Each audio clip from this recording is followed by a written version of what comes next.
I didn't throw my resignation letter on his desk. There was no shouting match in the boardroom, no copying HR on a scathing email, no LinkedIn post about toxic workplaces. I simply closed my laptop at 3:18 a.m. on the Tuesday before Christmas, unpacked the overnight bag I'd kept under my desk for emergencies, and walked away from 23 years of dedication that had just been valued at exactly $72,000 less than a kid who couldn't distinguish between generally accepted accounting principles and a TurboTax tutorial. My name is Richard Callahan. I'm 63 years old, and this is how I learned that sharing everything you know with someone half your age is the surest way to become invisible to the people who matter. The whole thing started innocently enough 2 years ago. Morrison and Associates, one of Toronto's oldest corporate tax firms, had hired this eager young woman, Emily Chen, fresh out of her master's in taxation from Queen's University, with a resume that sparkled with academic achievements and internships at Bay Street firms. She was 28, sharp as a tack, and spoke the language of modern finance fluency that made senior partners nod along even when they didn't quite understand what digital tax optimization meant. The kind of person who could transform we need to file these amendments into we should leverage strategic tax planning methodologies to optimize our compliance architecture. I'd been at Morrison & Associates since 1999, right after I'd completed my CPA designation, and spent 5 years at Revenue Canada. Working inside the tax system teaches you things no textbook ever will. You learn how auditors think, what triggers reviews, which deductions get scrutinized and which ones sail through. That insider knowledge had served me well in private practice. Morrison wasn't the flashiest firm on Bay Street, but we were solid. We handled corporate tax returns for mid-sized manufacturers, real estate developers, and family-owned businesses. The kind of clients who valued accuracy over aggression because a single mistake could cost them hundreds of thousands in penalties and interest. Our $42 million practice ran on relationships I'd built over 2 decades and a comprehensive understanding of Canadian tax law that I'd spent 23 years accumulating, updating, and occasionally cursing at during late-night filing marathons. The thing about corporate tax work is that it's not like doing personal returns or bookkeeping. When our work has errors, clients face CRA audits. When we miss filing deadlines, there are automatic penalties. When we get aggressive on questionable deductions, businesses can end up in tax court defending positions that cost them far more than they saved. There's no "we'll fix it next year" in corporate taxation. Mistakes compound with interest charges that bleed money from your client's bank account, month after month. I'd worked my way up from junior tax preparer to senior tax director over those 23 years. I knew every nuance of corporate tax planning, every court case that set precedent, every CRA interpretation bulletin that changed how we handled specific situations. Most importantly, I knew why certain strategies worked for certain clients and failed spectacularly for others. That institutional knowledge isn't something you download from the CRA website. It comes from decades of relationship building with clients, from understanding their business models, from knowing which tax positions you can defend and which ones will get you dragged into a reassessment nightmare. Enter Emily Chen, tax strategy consultant. Impressive title for someone whose professional experience consisted of summer internships. Her first week, Gerald Morrison himself, our founding partner, asked me to bring her up to speed on our client base. "Show her the ropes, Richard," he said. "Help her understand how we do things here at Morrison." So I did. I spent hours with Emily, walking her through our most complex client files, explaining why we structured their affairs the way we did. Our manufacturing client needed careful attention to capital cost allowance schedules because their equipment depreciation was their largest tax shield. Our real estate developer required sophisticated understanding of joint venture structures because their projects often involved multiple investors. Our family business clients needed succession planning that balanced tax efficiency with keeping peace between siblings who didn't always see eye to eye. Emily was a quick study, I'll give her that. Asked intelligent questions, took meticulous notes, seemed genuinely interested in understanding the complexity of what we'd built over the years. Reminded me of myself when I was starting out, hungry for knowledge, wanting to make a real contribution. I genuinely enjoyed mentoring her. By April of that first year, something shifted. Emily started getting invited to senior partner meetings that I'd never attended despite my title. started talking about modernization of tax planning services and leveraging technology for client engagement. She'd use phrases like building on decades of institutional expertise and implementing best practices from industry leaders. Corporate speak for Richard taught me this, but I'm the one who'll get credit for suggesting improvements. Don't misunderstand me. Emily was genuinely talented.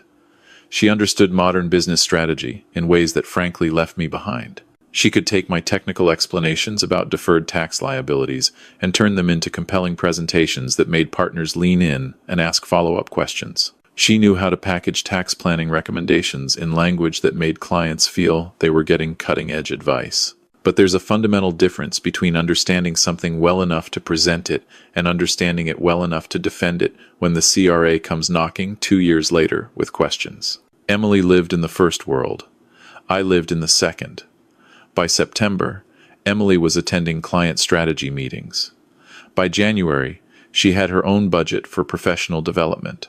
By the following April, partners were praising her innovative approach to traditional tax planning. All of it built on foundations I'd explained to her during those early mentoring sessions. I didn't mind initially. Training junior professionals was part of being a senior person.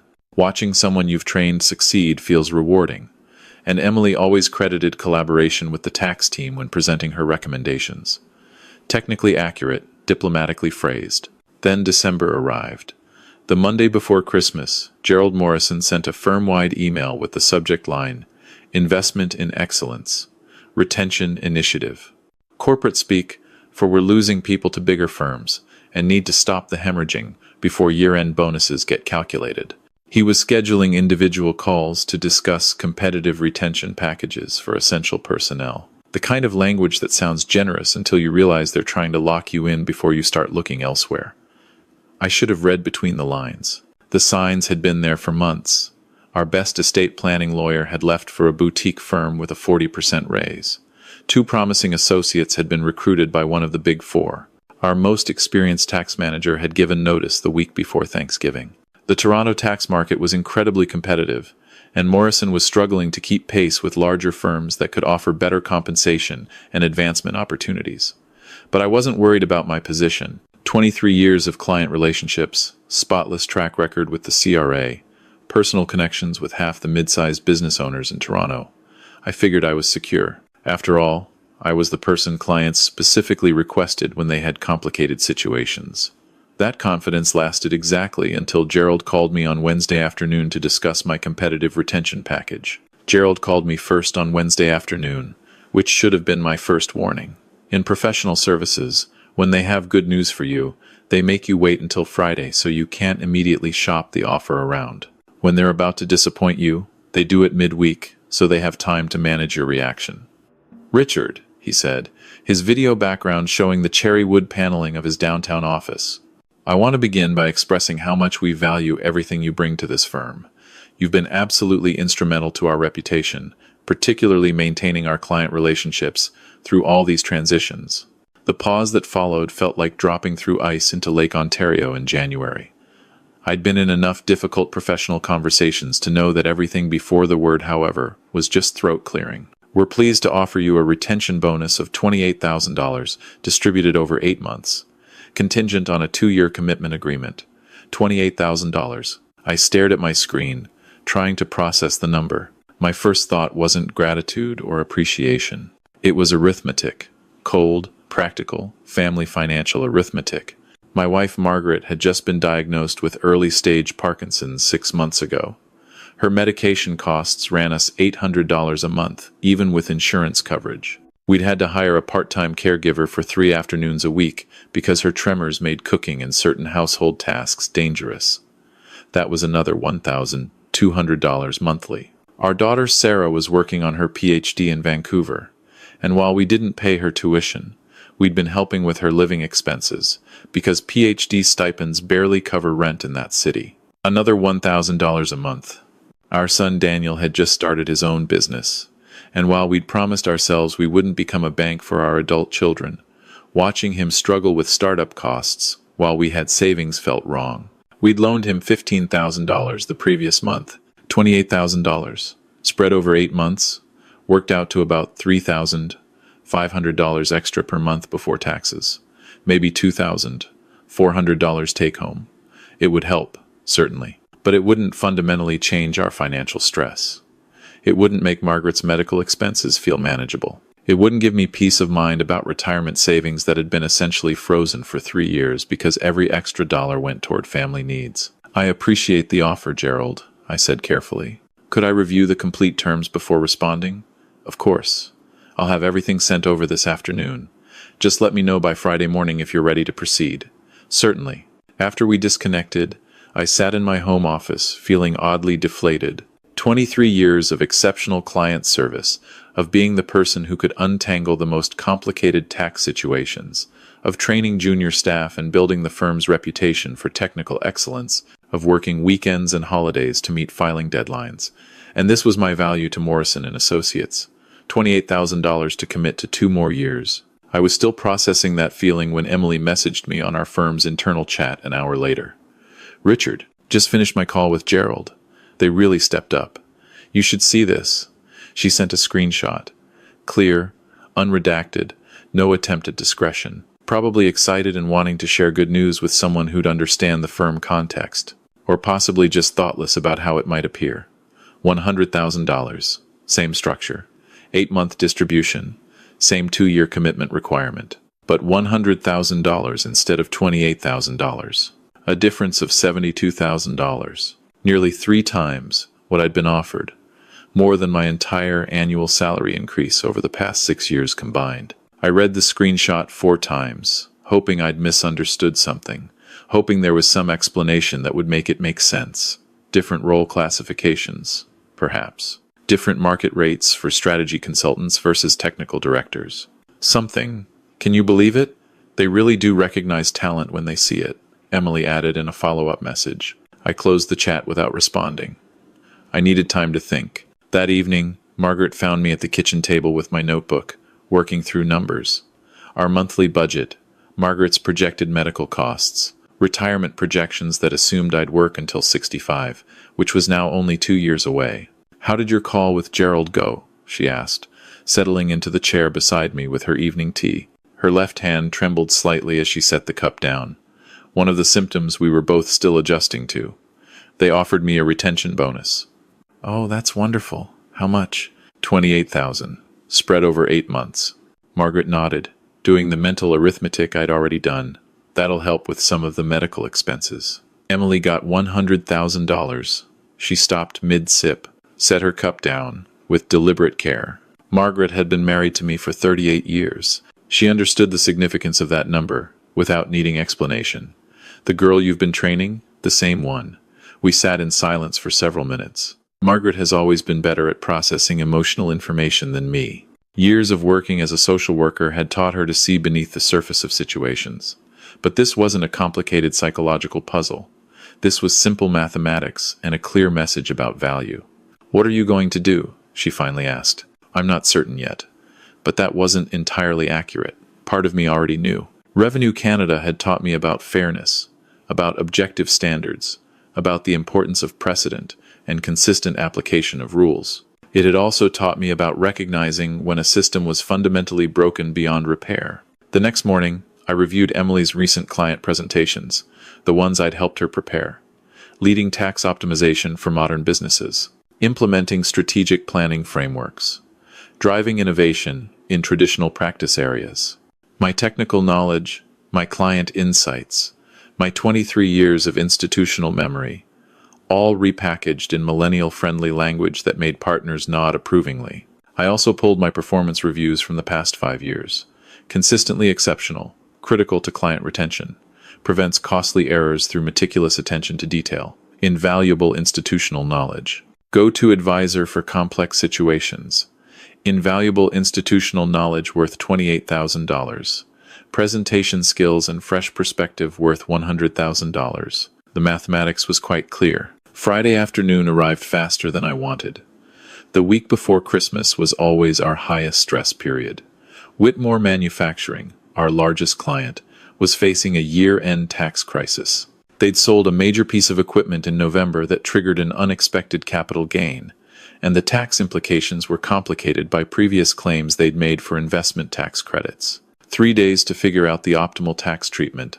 Everything running against December 31st filing deadlines, no margin for error. I'd handled every year-end crisis for Whitmore Manufacturing for the past 18 years. Not because I was officially their only contact, but because I was the one person at Morrison who understood their complete tax history and could structure solutions that wouldn't create problems down the road. It had become an unspoken expectation. Richard will handle whatever comes up. Margaret kissed me goodnight at 11 p.m. "Try to get some rest," she said, her hand trembling slightly as she touched my shoulder. "You'll need energy for the weekend." "I will." At midnight, I got the first panicked email. David Whitmore, the company's CFO, had just realized that their November equipment sale might affect their eligibility for certain deductions they'd claimed earlier in the year. Not a disaster yet, but the kind of early warning that, if you catch it fast enough, can be resolved without anyone except the accountant losing sleep. By 1 a.m., the situation had deteriorated significantly. Emily had prepared a tax planning memo for Whitmore Manufacturing 3 months ago. Her strategic recommendations looked brilliant on paper. She'd identified several opportunities to accelerate deductions and defer income. The kind of aggressive tax planning that wins you praise from clients who see their tax bill shrink. The problem was that nobody had stress-tested her recommendations against all possible year-end scenarios. Emily's memo assumed that Whitmore's revenue would follow normal patterns. But businesses don't always cooperate with projections. The unexpected equipment sale, combined with Emily's earlier recommendations, had created a situation where Whitmore might lose $180,000 in small business deductions because they'd inadvertently pushed their income above the threshold. The tax savings from Emily's earlier advice would be completely wiped out, plus they'd owe an additional $40,000. A net negative outcome of $220,000. I had 2 realistic options. Reverse some of Emily's earlier recommendations, which would require filing amendments to returns we'd already submitted and explaining to the client why our previous advice had been flawed. Or find a creative restructuring solution that would preserve the earlier tax benefits while addressing the new situation. For 23 years, I'd chosen the right answer over the easy answer. Take the professional hit if necessary, but never let a client walk into an avoidable disaster. That's what senior tax professionals do.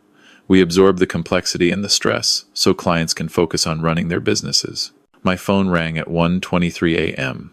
Gerald Morrison, his voice tight with concern. "Richard, David Whitmore just called me at home. He's extremely worried about this tax situation." "What's happening?" I explained the situation. Technical details, root cause analysis, potential solutions, estimated work required to resolve it. The same calm, methodical explanation I'd given countless times over the years. "How serious is this? Can it wait until after Christmas? It'll get significantly worse. If we don't address it before year-end, they'll face penalties and interest on top of the additional tax. We're looking at a potential $250,000 problem by the time everything's calculated." Emily mentioned this tax planning was supposed to save them money.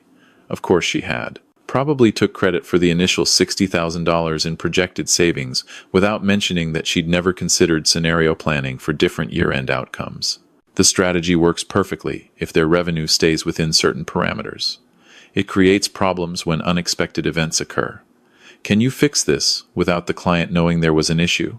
Not realistically. I'll need to explain why we're restructuring things, but I can frame it as proactive year-end optimization rather than correction of a planning error. Do whatever you need to do, but don't alarm David unnecessarily. He's already stressed enough about year-end. I spent the next 4 hours working through various restructuring scenarios, modeling different approaches, calculating the tax implications of each option. I found a solution that would work.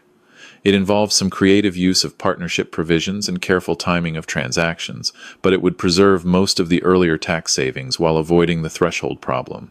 Crisis averted with technical expertise that only came from decades of experience working through exactly these kinds of situations. Another successful save that would never make it into a performance review or partnership consideration. At 2:47 a.m., Emily sent me a message on the firm chat. "Heard there was some excitement with Whitmore tonight. You've got it under control?" Like she was checking a sports score. Casual, detached, completely disconnected from the 4 hours of intensive work I'd just done to fix the flawed planning strategy that she'd created. "Resolved?" I replied. "Amazing. That's exactly what I told Gerald when he called, that you'd take care of it. We make such a great team, Richard. We. That word hit me like freezing rain. The collective we that claims shared responsibility for success while delegating the actual work to someone else.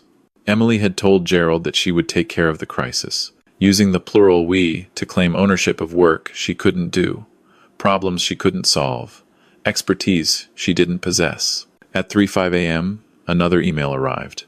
Different client, related issue. Emily's aggressive tax planning recommendations from earlier in the year were creating cascading problems for two other manufacturing clients who'd followed similar strategies. Both were facing potential threshold issues that could cost them tens of thousands in lost deductions. Same underlying problem. Brilliant strategy on paper that didn't account for real-world variability. I had the same two options as before. Spend the weekend cleaning up multiple client situations caused by Emily's planning, or let the problems develop and force the firm to deal with the consequences in January, when angry clients demanded explanations. I sat at my desk, looking at the emails, thinking about that chat message. We make such a great team, thinking about performance reviews that praised my institutional knowledge, while offering me $72,000 less than the person whose work I was fixing. Thinking about 23 years of midnight phone calls and weekend work sessions and holiday coverage that had somehow been valued at $28,000. Revenue Canada had taught me about duty, about the tax system, and the responsibility that comes with giving advice that affects people's financial lives. About protecting clients, even when they don't know they need protection. But it also taught me about fairness, about recognizing when standards are applied inconsistently. When a system rewards appearance over substance, presentation skills over actual competence to deliver results, that system becomes unsustainable. I could fix these situations. I could spend the weekend restructuring 3 different client tax plans, implementing solutions, preventing problems that Emily's planning had created. I could work another 30 hours straight to clean up the consequences of her $100,000 strategic recommendations. And on Monday morning, she'd probably receive praise for her proactive client service, while I'd get another urgent file dropped on my desk. At 3:18 a.m., I made a different choice. I stood up from my desk, closed my laptop, packed the overnight bag I'd kept under my desk for years for exactly these kinds of emergencies, walked out of my home office, and closed the door behind me. For the first time in 23 years, I let someone else's problem remain someone else's problem. Margaret found me in the kitchen 2 hours later, sitting at the table with coffee, watching the early morning darkness through our window. "Couldn't sleep?" she asked. I walked away. She sat down beside me, still in her nightgown, her hands wrapped around her own coffee mug to minimize the trembling. 38 years of marriage, and she could read my face better than any financial statement. From the crisis, from all of it. We sat in comfortable silence for a while. Margaret understood the weight of that decision without needing details. She'd watched me take emergency calls during family dinners, seen me work through holidays and vacations, heard me explain complicated tax situations to clients who'd never thank me for preventing problems they'd never know existed. "What happens now?" she finally asked.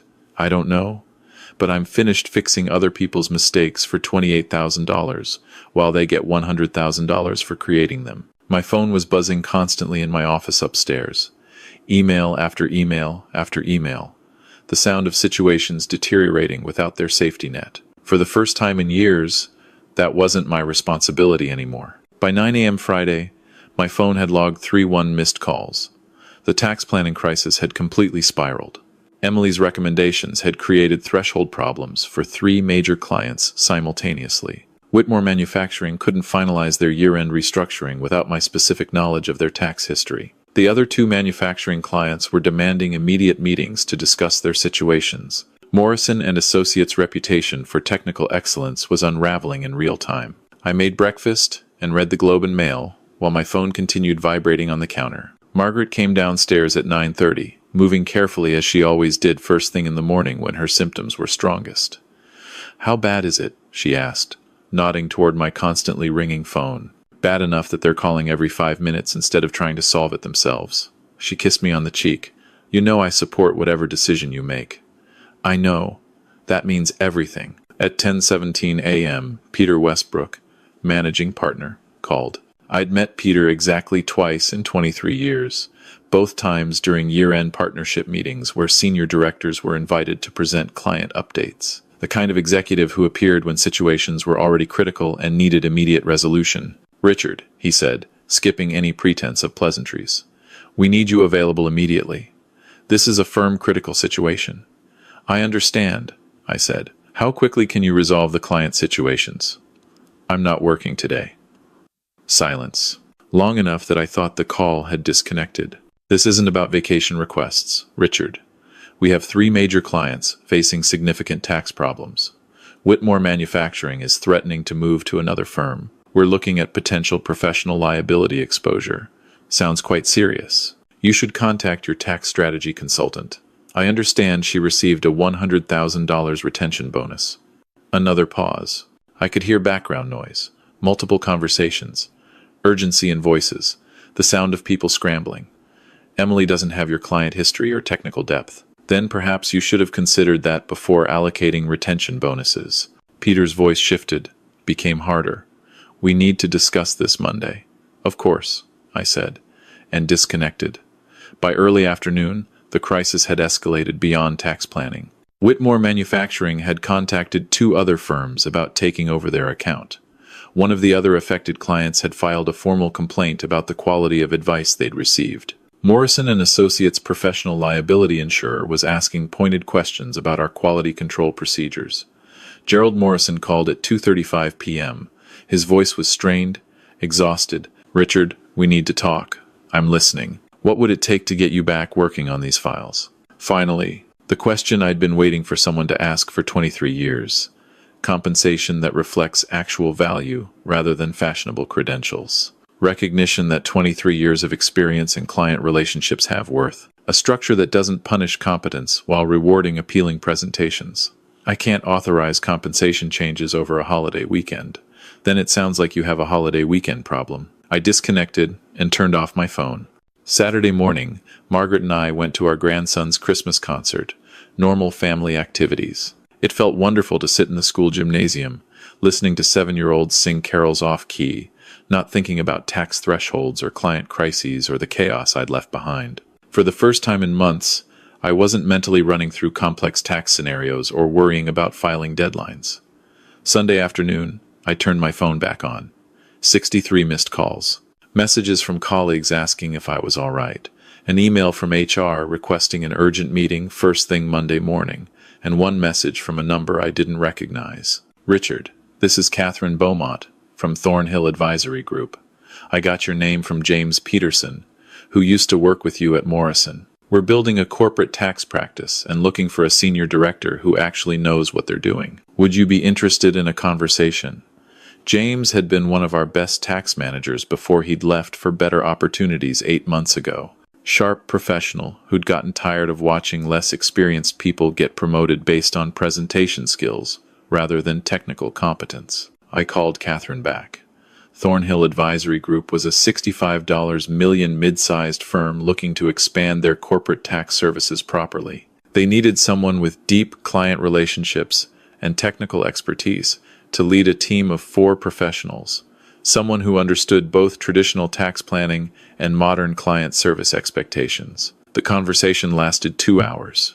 Catherine knew my reputation in the Toronto tax community, had heard about my work from multiple sources.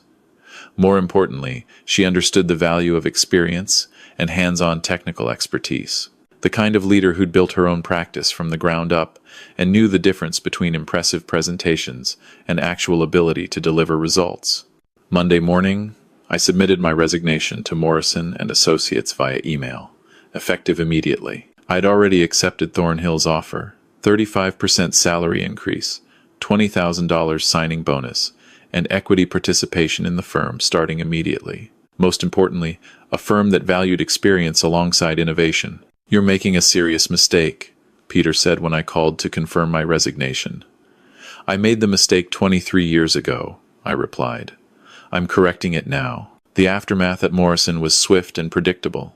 Emily worked through the entire Christmas week, probably learned more about practical tax planning in those 7 days than in her previous 2 years. But you can't replace 23 years of client relationships and technical knowledge in a week. Whitmore Manufacturing moved their business to another firm, taking $280,000 in annual fees with them. The two other affected clients negotiated fee reductions and demanded involvement from senior partners on all future planning. The retention bonus program was quietly suspended pending review of its effectiveness. Gerald Morrison took early retirement, corporate speak for being forced out before causing more damage. Peter survived, but his authority was significantly reduced. Emily lasted 9 more months. She wasn't incompetent, just inexperienced and overconfident in strategies she'd learned from textbooks rather than real-world application. She's at one of the big 4 firms now, probably working on large corporate files where her mistakes can be absorbed by multiple layers of review. I've been at Thornhill for 11 months. Last month, they made me equity partner and director of tax services. My team has grown to 7 professionals. We're building a corporate tax practice the right way, combining technical excellence with genuine client service, respecting traditional approaches while incorporating modern efficiencies. The difference is leadership that understands value. Catherine knows exactly why I was hired. My team knows their expertise is respected and their development is taken seriously. When we develop tax strategies, we test them against multiple scenarios. When problems arise, we fix them properly, instead of applying superficial solutions. Margaret's Parkinson's is progressing slowly, which the doctors say is the best we could hope for. The medication costs are manageable now. We've hired full-time help for the afternoons, and Margaret actually enjoys having someone to talk to while I'm at work. Sarah successfully defended her dissertation last month. Daniel's business is turning profitable. The financial stress of managing family needs while approaching retirement is real but much more manageable now. Sometimes I wonder what would have happened if I'd stayed at Morrison, if I'd accepted that $28,000 retention bonus and continued fixing other people's mistakes while they received credit and compensation. Probably would have worked myself into a heart attack or stroke while watching less competent people get promoted above me. Instead, I learned something valuable about loyalty and professional worth. Loyalty requires reciprocity to have meaning. A firm that values your contributions at $28,000 while paying someone else $100,000 for recycling. Your expertise isn't an organization that deserves your best efforts. Walking away at 3:18 a.m. wasn't about ego or revenge. It was about finally understanding my professional value and refusing to accept anything less. The most important career decision you can make is recognizing when to stop solving other people's problems at your own expense. Your experience has genuine value, and any organization that doesn't recognize that value doesn't deserve your dedication. In professional services, they'll use you up completely if you let them. The key is knowing when to say, enough is enough. At 63, I finally learned that lesson. I only wish I'd learned it sooner, but perhaps some lessons only make sense when you've lived long enough to see the patterns clearly. That's the wisdom that comes with experience. And that's precisely the wisdom that can't be replaced by credentials or presentations, no matter how impressive they appear.